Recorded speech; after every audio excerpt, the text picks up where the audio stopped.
तो रूस यूक्रेन युद्ध से जुड़ी ये महा कवरेज एबीपी न्यूज पर लगातार आप देख रहे हैं। मैं हूं आपके साथ शिरीन और इसी बीच एक बड़ी खबर आपको बता देते हैं। ऑपरेशन गंगा के तहत यूक्रेन में फंसे हुए भारतीय छात्रों को निकालने का सिलसिला भी जारी है। थोड़ी ही देर पहले 219 छात्रों को लेकर एक विमान मुंबई पहुंचा है। यूक्रेन से सटे हुए देशों के रास्ते छात्रों को निकाला जा रहा है। ऐसे में रोमानिया बॉर्डर से भारतीय छात्र निर्दोष दोषी ने एबीपी न्यूज के लिए एक रिपोर्ट भेजी है कि कैसे तिरंगा उनके लिए सुरक्षा कवच का काम कर रहा है।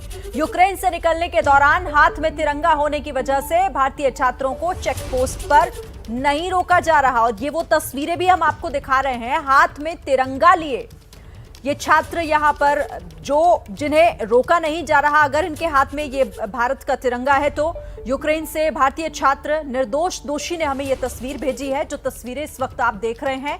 और यही भारत सरकार की तरफ से कहा भी गया था कि भारत का तिरंगा अपने साथ जरूर रखें।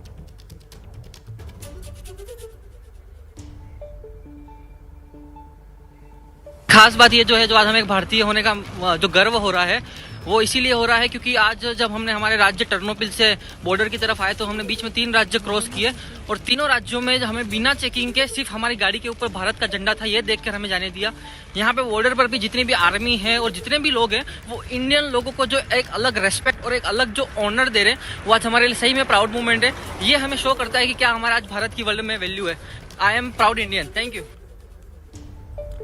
तो ये निर्दोष दोषी जो कि वहां पर फंसे हुए थे और उन्होंने ये रिपोर्ट हमें भेजी है कि किस तरीके से भारतीय झंडा अगर आपके हाथ में है तो उसके साथ आपको कोई रोकेगा नहीं। और ये तस्वीरें हम आपको लगातार दिखा रहे हैं। साथ ही देखिए 219 छात्रों को लेकर मुंबई पहुंचा है विमान। यूक्रेन में फंसे हुए ये छात्र जो कि रोमानिया के रास्ते होते हुए भारत पहुंचे अब से थोड़ी ही देर पहले। दूसरी तरफ इस संकट की स्थिति में बड़ी बात यह हो जाती है कि दोनों ही देशों के जो राष्ट्राध्यक्ष हैं वो प्रधानमंत्री नरेंद्र मोदी से बात कर रहे हैं, चाहे ज़ेलेंस्की हो चाहे पुतिन। और आपने वो तस्वीरें भी देखी जो ट्वीट के जरिए जो वहां के राष्ट्रपति हैं यूक्रेन के, उन्होंने खुद वो ट्वीट किया और बताया कि प्रधानमंत्री नरेंद्र मोदी से उनकी क्या बात हुई है। तो ऐसे में प्रधानमंत्री नरेंद्र मोदी क्या इस संकट की घड़ी में कोई अहम भूमिका निभाने जा रहे हैं, ये एक बड़ा सवाल हो जाता है। और इसी सवाल के साथ अपने खास मेहमानों का भी अब रुख कर लेते हैं। हमारे साथ पूर्व राजनयिक विवेक काटजू सर जुड़ रहे हैं और इसके साथ ही मेजर जनरल ए.के. सिवाच सर भी मेरे साथ हैं। काटजू सर, आपसे समझना चाहूंगी, इस मुश्किल की घड़ी में दोनों ही देशों के जो राष्ट्राध्यक्ष हैं वो प्रधानमंत्री नरेंद्र मोदी से बात कर रहे हैं, इसे कैसे देखें? देखिए, वास्तविकता यह है कि प्रधानमंत्री ने रूस के राष्ट्रपति से बात, यूक्रेन के राष्ट्रपति ने प्रधानमंत्री से बात, तो इसमें जरा फर्क है। जो विदेश मंत्रालय की स्टेटमेंट आई प्रधानमंत्री की बात, उसमें साफ था कि प्रधानमंत्री ने अपील करी पुतिन से कि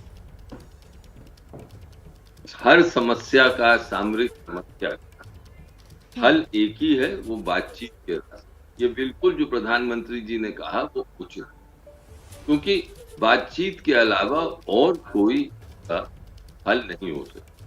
उधर ज़ेलेंस्की ने प्रधानमंत्री से अपील की कि वो पुतिन से बात करें, उनको समझाएं कि युद्ध से कोई हल नहीं होगा। तो इसमें फर्क है। मेरा मानना यह है कि हमारा संपर्क, प्रधानमंत्री जी का अगर संपर्क है दोनों राष्ट्रपतियों से, वो सही, लेकिन इसमें हम मध्यस्थता नहीं कर सकते। पुतिन ने एक रुख अपना लिया है, उसकी फौजें कूच कर चुकी हैं, कीव के आसपास लड़ाई हो रही है। इस वक्त उसके जो उद्देश्य हैं वो साफ जाहिर है, वो चाहता है। ठीक है सर, यानी आप ये कह रहे हैं कि पुतिन अपना मन बना चुके हैं और ऐसे में मध्यस्थता का रास्ता फिलहाल भारत के द्वारा नहीं देखा जा सकता।